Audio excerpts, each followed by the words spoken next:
My alien classmate walked into my room, then froze in shock at what they saw.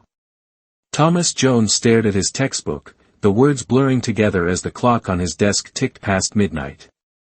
His physics exam was tomorrow, and the formulas just weren't sticking in his tired brain. He rubbed his eyes and reached for his coffee mug, finding it empty. "Great," he muttered. That's when it happened.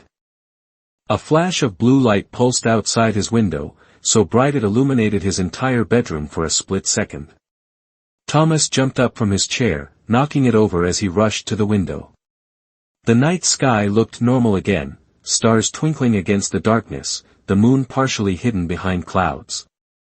Was he imagining things? Maybe he needed sleep more than he thought. As Thomas turned back to his desk, he heard a soft click. His bedroom door, which had been closed, slowly began to open. Heart hammering in his chest, Thomas stood frozen in place. A slender figure stepped into his room, moving with unusual grace. Even in the dim light, he recognized her immediately. Zira. The quiet girl who had transferred to his high school just 2 weeks ago. The one who sat behind him in physics class and never spoke unless called on. "What are you doing in my house?" Thomas whispered, his voice barely audible. Zira didn't answer. Instead, her skin began to change. It started at her hands, a subtle shimmer that spread up her arms. Under the faint glow of his desk lamp, her normally tan skin took on a bluish tint, with delicate patterns appearing and disappearing like ripples in water. Thomas's mouth fell open as realization dawned on him. Zira wasn't human. The moment she realized Thomas was awake and watching her, Zira froze completely. Her eyes, normally a deep brown, now shimmered with an internal light that made them look like tiny galaxies. She stared at Thomas with what could only be described as pure shock. Slowly, she raised her hand. Something metallic and definitely not from any Earth technology store glinted between her fingers. She pointed it directly at Thomas. "This isn't what it looks like, Thomas," she said, her voice holding an unusual harmonic quality he'd never noticed before. "Please don't scream." Thomas couldn't have screamed if he wanted to. His voice was trapped somewhere in his throat, along with his breath. You're not human," he finally managed to say. A sad smile crossed Zira's face. "No. I'm not." The strange device in her hand hummed softly, emitting a faint blue glow similar to the flash Thomas had seen outside his window moments ago. "I wasn't supposed to be discovered," she continued, her voice steady despite the obvious tension in her posture. "Especially not by you." "What does that mean?" "Why me?" Thomas asked, finding his courage. "And why are you in my bedroom in the middle of the night?" His mind raced back to when Zira first appeared at school 2 weeks ago. She had seemed so ordinary at first glance, average height, athletic build, with dark hair and eyes. Yet there had always been something different about her. The way she studied everyday objects like they were fascinating artifacts. How she tilted her head in confusion at common slang. The strange lunch items she brought to school that no one could identify. "You've been watching me," Thomas realized out loud. Zira nodded, lowering the device slightly. "Yes. That's my assignment." "Assignment?" Thomas's voice rose. "I'm an assignment. Not just you. Human teenagers. Your social structures, educational systems, emotional development." She gestured vaguely with her free hand. "You specifically because you fit several parameters in our study. Average academic performance, stable family unit, moderate social connections, no significant trauma history." Thomas wasn't sure whether to feel insulted or relieved. "So I'm, what? Your science experiment?" Just last Wednesday, Thomas had noticed something odd. During chemistry lab, when everyone's electronic scales were working fine, the one nearest Zira kept malfunctioning, numbers flickering wildly whenever she got close. Mr. Peterson had blamed cheap batteries, but Thomas had seen the way Zira stepped back, looking worried. And yesterday, Passing by the art room windows, Thomas had glimpsed Zira's reflection as she worked alone on a project. For just a moment, the reflection didn't match her actual appearance. It was taller, slimmer, with more angular features. He'd blinked, and everything looked normal again. Thomas had convinced himself he was seeing things. Until now. "Are you going to hurt me?" Thomas asked, eyeing the device in her hand. Zira looked genuinely shocked. "No. Of course not. This is just a memory modifier. Standard procedure if discovery occurs." She lowered it completely. "But I don't think I can use it on you." "Why not?" "Because it would be wrong." She sighed, a surprisingly human gesture. "I've been studying humans long enough to understand your concepts of ethics. Tampering with your mind without consent violates your autonomy." Thomas felt oddly touched by her alien ethics. "So what happens now?" Zira opened her mouth to answer, but froze as footsteps sounded in the hallway outside Thomas's room. "Thomas?"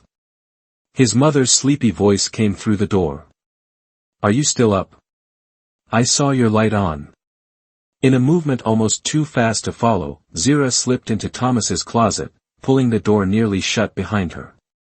The strange device disappeared into her pocket. "Yeah, Mom," Thomas called out, trying to keep his voice steady. "Just studying for physics." The doorknob turned, and his mother peeked in, her hair disheveled from sleep. "It's after midnight, honey. You know what Mr. Chen always says, a rested mind retains more than an exhausted one." Thomas nodded mechanically, hyper-aware of the alien hiding just feet away. "You're right. I'll go to bed soon." His mother smiled tiredly. "Don't make me come back in 15 minutes. Love you." "Love you too." The door closed, and Thomas counted to 30 before whispering, "She's gone." Zira emerged from the closet, her skin having returned to its human appearance. She looked at Thomas with an expression he couldn't quite read. "Your mother cares about you," she observed. "Yeah, that's what mothers do," Thomas replied, then paused. "Do you have a mother?" Zira's expression softened. "My species has caretakers and genetic contributors, but not in the way humans understand parental relationships." She moved toward the window. "I should go. This contact has already broken multiple protocols." "Wait." Thomas reached out but stopped short of touching her. "You can't just drop a bomb like, 'I'm an alien studying humans' and then disappear. I have a million questions." Zira hesitated, her hand on the window latch. "It's not safe for either of us if I stay longer." "Then meet me tomorrow," Thomas insisted. "After school." "The old oak tree behind the football field." "No one goes there." For a long moment, Zira studied his face, as if making complex calculations. Finally, she nodded once. "One meeting. To explain the rules. Then we must maintain distance." "Deal."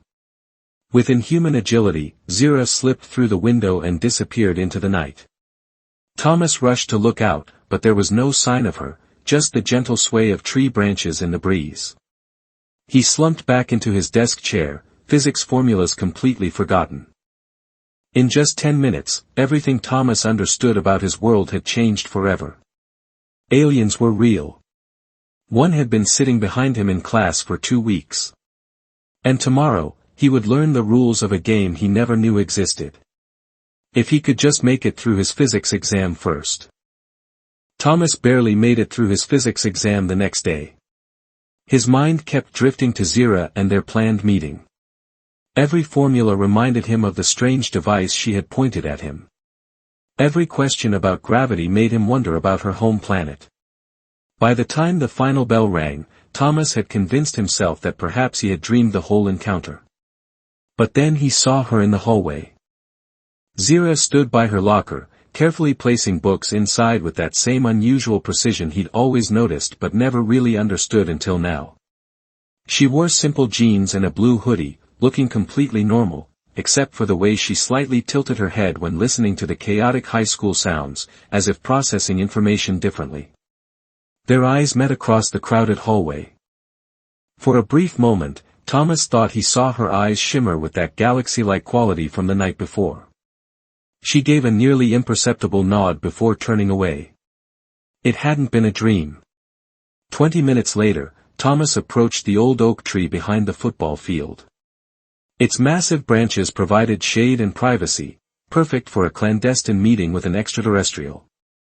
Zira was already there, sitting cross-legged on the ground, her back against the tree trunk. "You came," she said simply as Thomas dropped his backpack and sat across from her.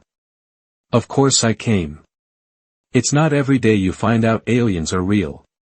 Thomas lowered his voice despite there being no one around. "So, what are the rules you mentioned?" Zira straightened her posture. "First, you cannot tell anyone about me. Not your friends, not your parents, not your teachers. No one." "That's obvious," Thomas said. "They'd think I was crazy. Or worse, they'd believe me and you'd be in danger." Zira looked surprised, then pleased. "Yes. Exactly. Second rule, we should minimize contact at school. My presence here is already compromised.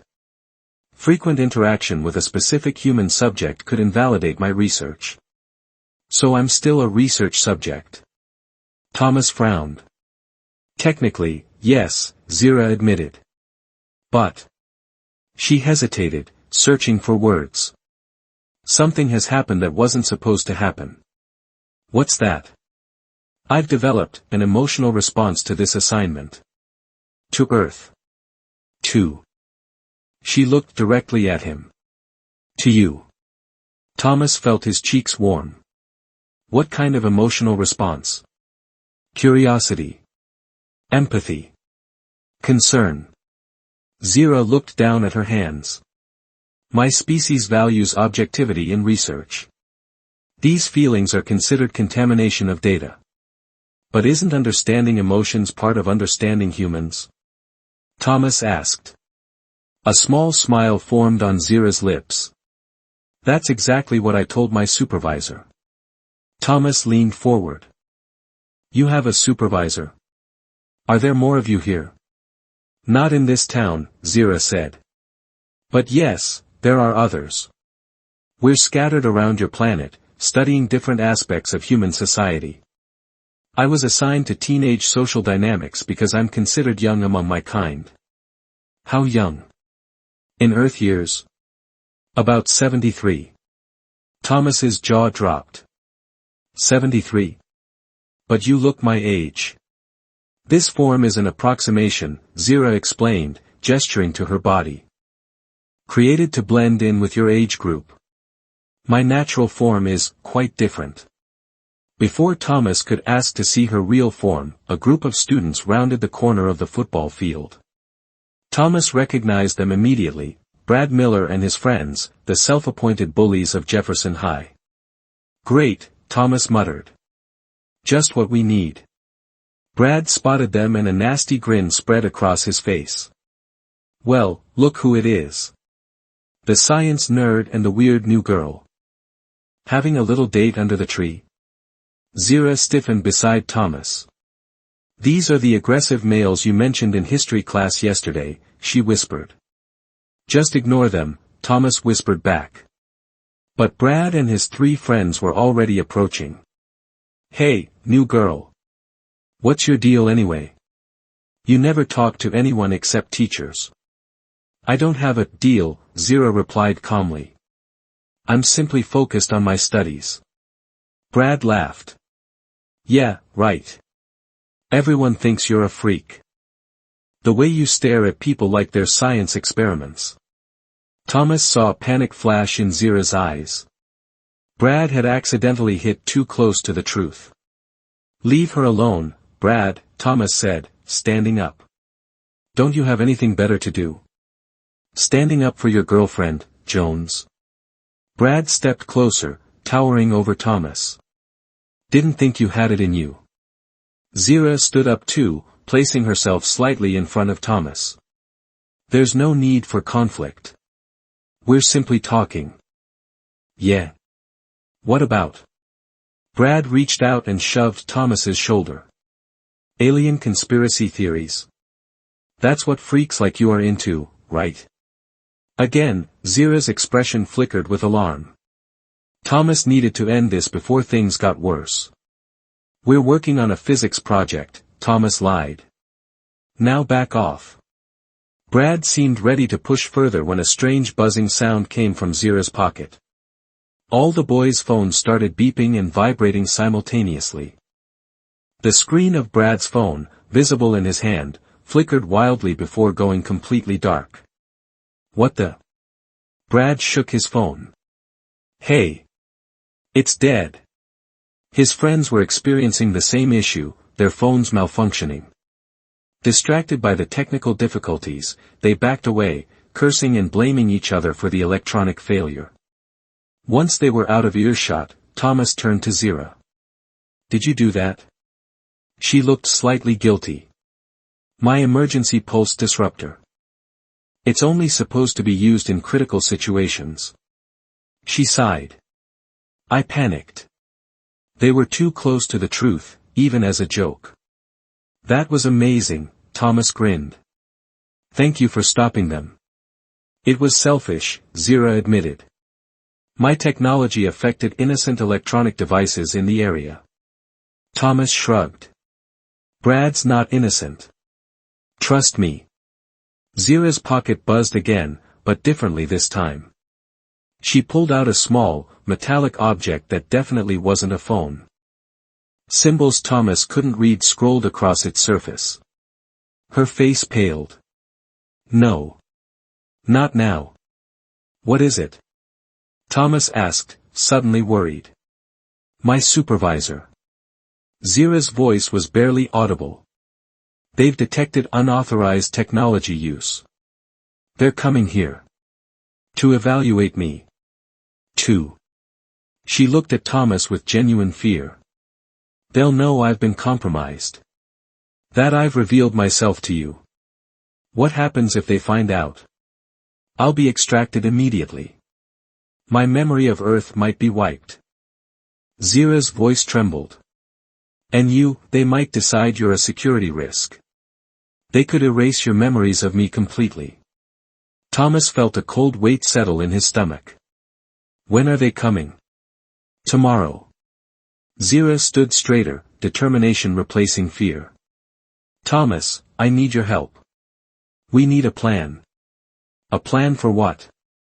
To convince my supervisor that everything is fine. That my research hasn't been compromised. She reached out, hesitantly touching his hand. Her fingers were warm but had a strange electric quality to them. Will you help me? Thomas looked at Zira, this alien who had entered his life less than 24 hours ago and turned his entire world upside down. The rational part of his brain told him to walk away, to protect himself. But something else, maybe curiosity, maybe the beginning of something more, made his decision clear. Yes, he said, squeezing her hand. I'll help you. Little did he know that Brad Miller, hidden behind the corner of the field house, had captured a blurry video of Zira's strange device, and the unexplainable electronic failure that followed. The next day at school, Thomas could barely focus on his classes. Every time the classroom door opened, he expected to see Zira's supervisor, perhaps disguised as a substitute teacher or a new student.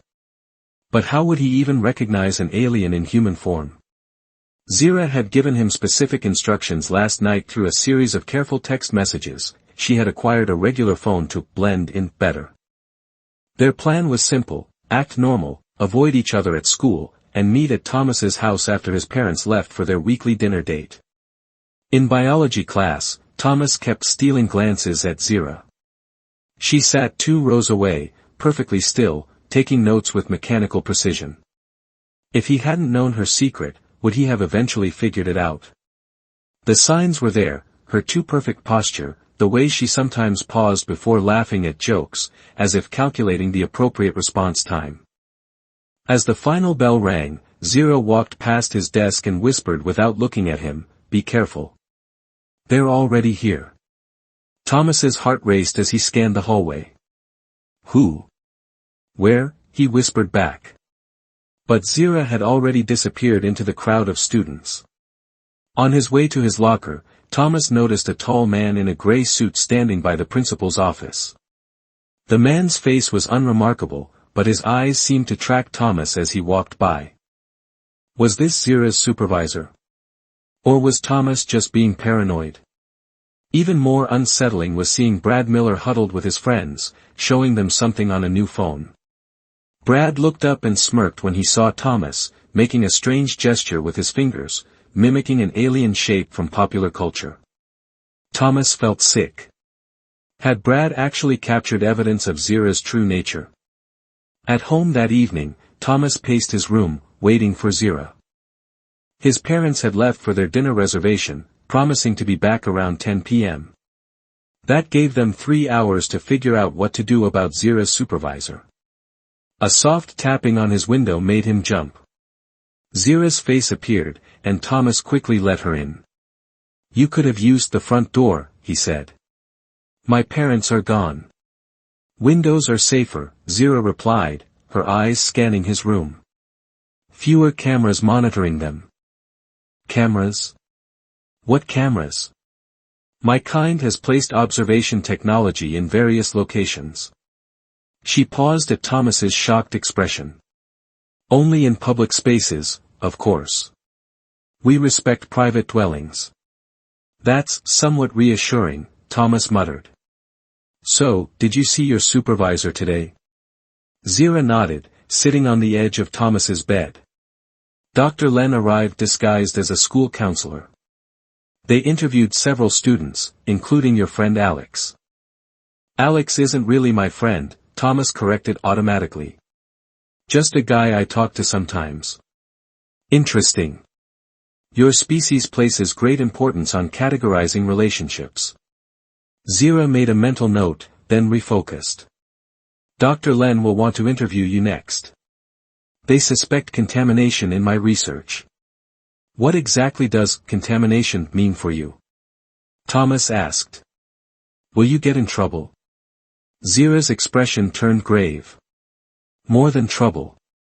If Dr. Len determines I've formed emotional attachments or revealed our existence, I'll be recalled immediately. All my research will be invalidated." She hesitated. "And they'll erase your memories of me." Thomas sat beside her. "I won't let that happen." "You can't stop them," Zira said gently. "Their technology is far beyond yours."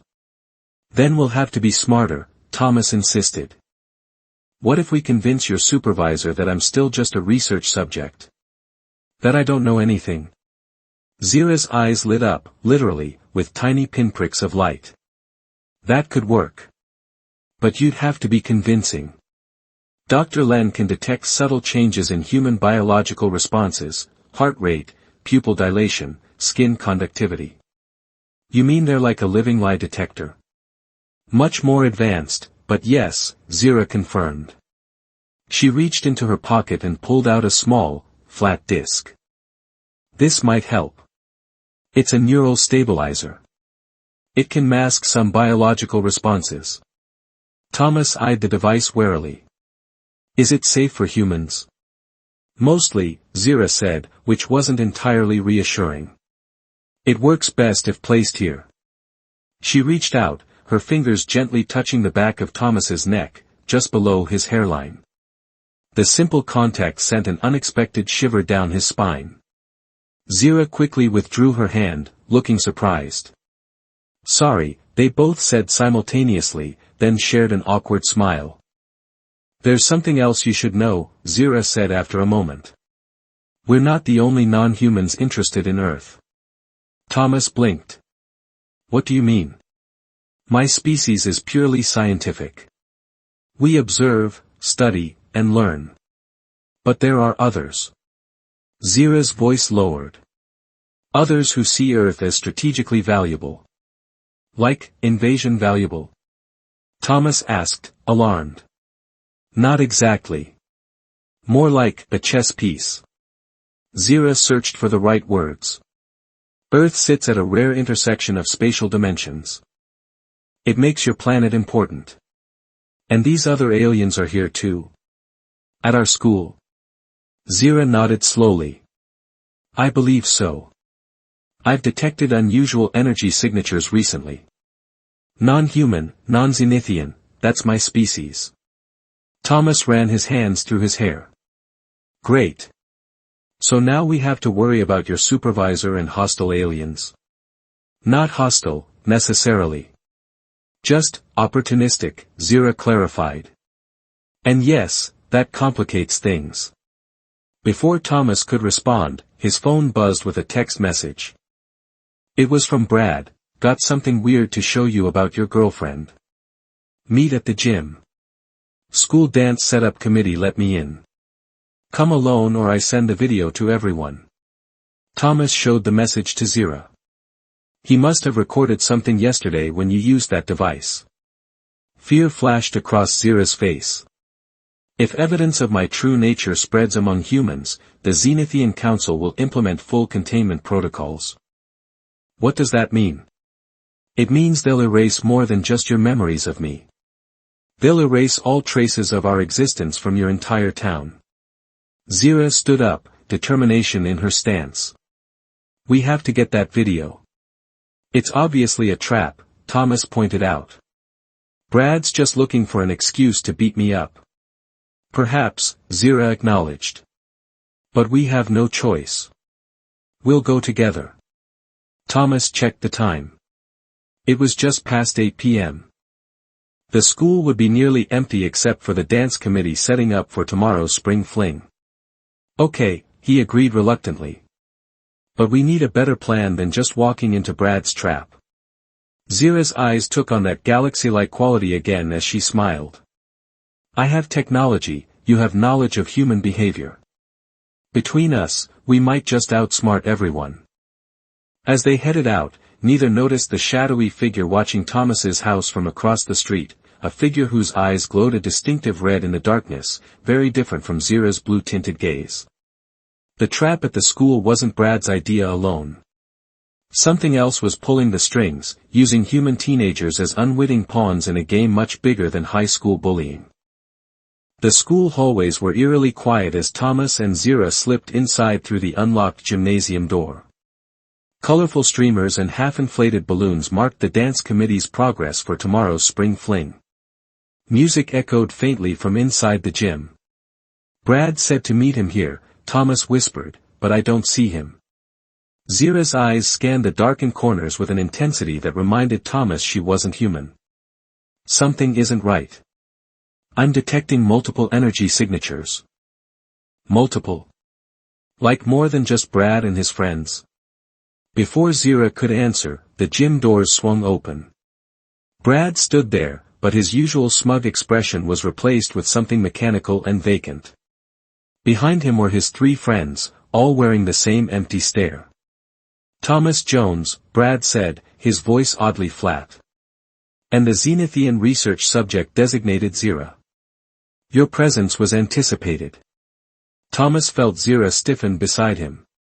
That's not Brad talking, she whispered urgently. They're being controlled. By who? Thomas asked, slowly backing away. By me. A new voice echoed through the gym. From behind the bleachers stepped the tall man in the gray suit Thomas had seen earlier by the principal's office. But now his eyes glowed red, not with the galaxy-like quality of Zira's true form, but with a harsh, burning light. Dr. Len? Zira asked, confusion evident in her voice. The man smiled, but the expression didn't reach his eyes. Dr. Len is currently indisposed. I borrowed his identity when he arrived.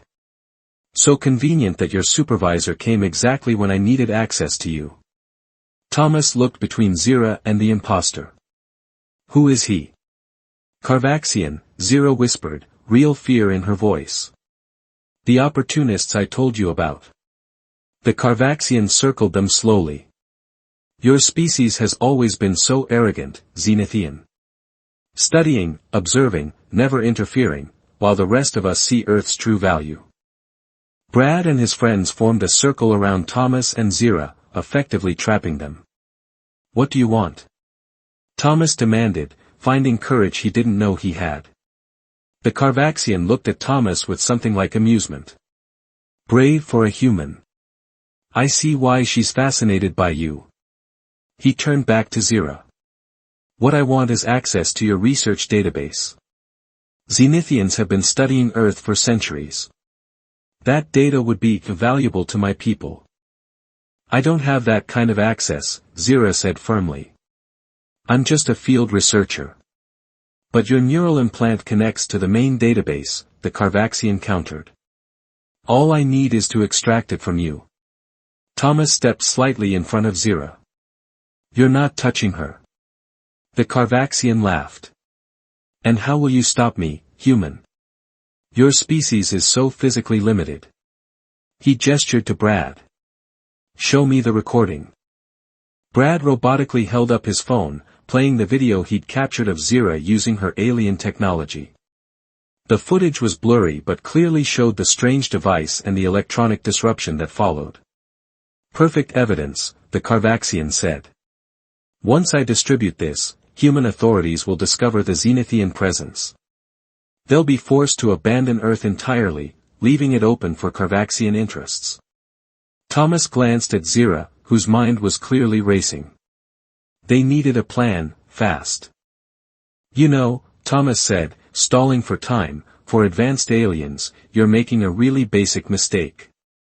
The Carvaxian raised an eyebrow. Oh. And what mistake is that? Underestimating humans, Thomas replied. In one swift motion, he grabbed a nearby fire extinguisher and sprayed it directly at the fire alarm on the wall. The alarm blared instantly, and sprinklers activated throughout the gym. Water poured down, soaking everyone. The Carvaxian hissed as the water touched his skin, causing a sizzling reaction. Carvaxians have a mild allergic reaction to earth water. Zira shouted over the alarm, grabbing Thomas's hand. Run! They dashed past the momentarily distracted Brad and his friends, whose mechanical movements seemed to glitch under the water's influence. The Carvaxian let out an angry cry behind them. The dance decorations! Thomas yelled as they ran. He grabbed a string of lights and yanked it down, creating a tangled barrier in the doorway. They sprinted down the hallway, the sound of the Carvaxians' pursuit echoing behind them. We need to get somewhere safe, Zira panted. Somewhere I can signal for real Zenithian help. The roof, Thomas decided. You'll have clear access to the sky. They took the stairs two at a time, bursting through the roof access door just as Brad and his mind-controlled friends appeared at the bottom of the stairwell. On the roof, Thomas barricaded the door with a maintenance ladder while Zira pulled out her communication device. It glowed blue in her hands as she rapidly entered a sequence of commands. Hurry, Thomas urged, feeling the door shake behind him. They're coming. I need 2 more minutes to establish a secure transmission, Zira said, her fingers flying over the device. My people need to know about the Carvaxian infiltration. The barricaded door splintered as something heavy slammed against it from the other side. Thomas looked around desperately for anything else they could use to defend themselves. The roof was mostly empty except for some old equipment and the large satellite dish used for the school's internet connection. The satellite dish, Thomas said suddenly. Can you use it to boost your signal? Zira's eyes widened. Yes. Brilliant idea, Thomas. She ran to the dish, quickly attaching her device to its base. The dish hummed and rotated, pointing skyward. The door finally burst open. The Carvaxian stepped through, his human disguise now partially melted from the water, revealing patches of scaly red skin underneath. Brad and his friends followed like zombies. You can't escape, the Carvaxian snarled. And now I'll have to eliminate both of you. Thomas, Zira said quietly, stand behind me. I'm not hiding while you face danger, Thomas argued. I'm not protecting you, Zira said with a small smile. I'm protecting them from you. Before Thomas could ask what she meant, Zira's device pulsed with blue light. The satellite dish amplified the signal, creating a dome of energy that spread across the roof. The Carvaxian screamed, his disguise failing completely to reveal his true form, a tall, red-scaled being with multiple joints in his limbs. Brad and his friends collapsed to the ground, the mind control broken. A beam of light shot from the satellite dish into the night sky, pulsing with a pattern Thomas couldn't understand.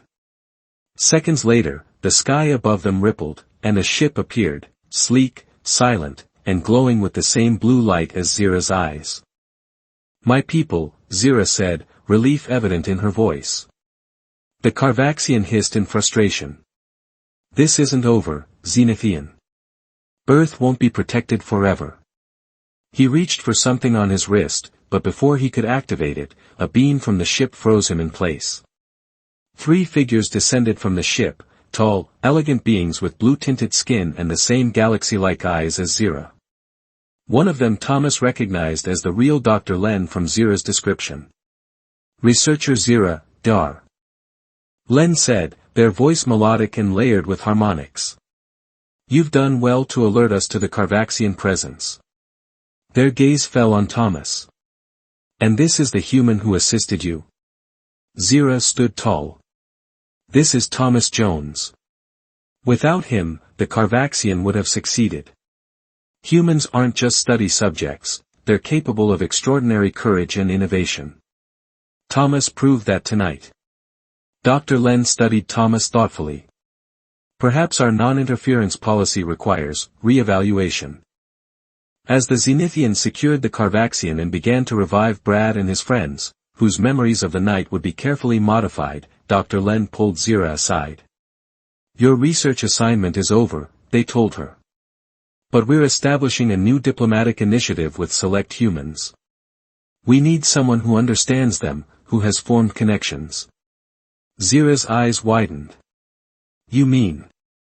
You can stay," Dr. Len confirmed. "As our first official ambassador to humanity." Thomas approached cautiously. "Does this mean you're not erasing my memories?" Dr. Len looked at him with newfound respect. "No, Thomas Jones. Instead, we're offering you a position as Earth's first liaison to Zenithian society." Thomas looked at Zira, whose face shone with happiness. "I accept," he said without hesitation. As dawn broke over the horizon, Thomas stood on the roof beside Zira, watching as the Zenithian ship prepared to depart with the Carvaxian prisoner. Brad and his friends had been returned to their homes, with modified memories of an enjoyable evening helping with dance preparations. "So what happens now?" Thomas asked. Zira took his hand, her touch sending that same electric feeling through him. "Now we build a bridge between our worlds. Starting with one human and one Zenithian who saw beyond their differences." "You mean the human who caught an alien in his bedroom?" Thomas smiled. "And the alien who froze when she realized she'd found something more valuable than research data," Zira finished, her galaxy eyes shining in the morning light.